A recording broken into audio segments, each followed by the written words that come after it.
pourquoi le souhait de Laura Smay de récupérer la maison de Marne-la-Coquette n'est pas évident pour Laetitia Baroblique.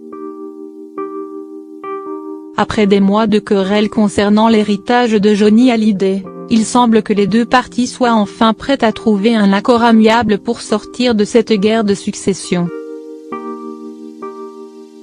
Depuis la fin de l'été, les avocats de Laetitia Hallyday et ceux de Laura Smay et de David Hallyday ont renoué le dialogue et chacun des clans a mis sur la table ses vœux. Ainsi David Hallyday souhaiterait récupérer les droits que touchait son père avant sa mort sur 24 albums, sur les 51 enregistrés par le chanteur, dont le disque 100% qu'il a écrit et coproduit pour son père. Il voudrait également mettre en place une gestion collégiale, avec sa sœur Laura, Laetitia et Jade Joye, du droit moral des œuvres de son père.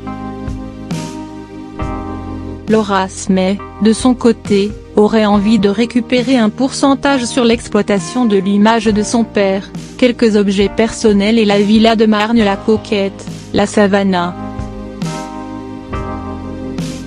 Une demeure de 900 mètres carrés disposant de 6 chambres et d'une salle de cinéma privée d'une capacité de 20 personnes, entourée d'un domaine de 5500 mètres carrés sur lequel ont été aménagés un court de tennis et une piscine. Mais sur ce dernier point, Laetitia Hallyday est-elle vraiment prête à lâcher du lest? Il faut dire que la maison achetée en 1999 avec Johnny Hallyday lui appartient à 50. Cependant, bien avant même la guerre de succession, Laetitia avait émis le souhait de la vendre. Il faut dire qu'elle n'a jamais vraiment aimé y vivre.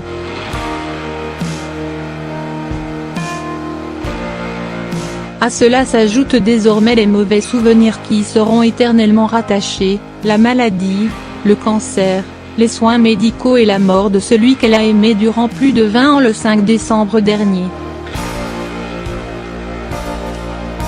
Et puis il lui restera toujours les villas de Los Angeles et de Saint-Barth. Reste à savoir si Laetitia Hallyday accordera à Laura Smay ce qu'elle veut.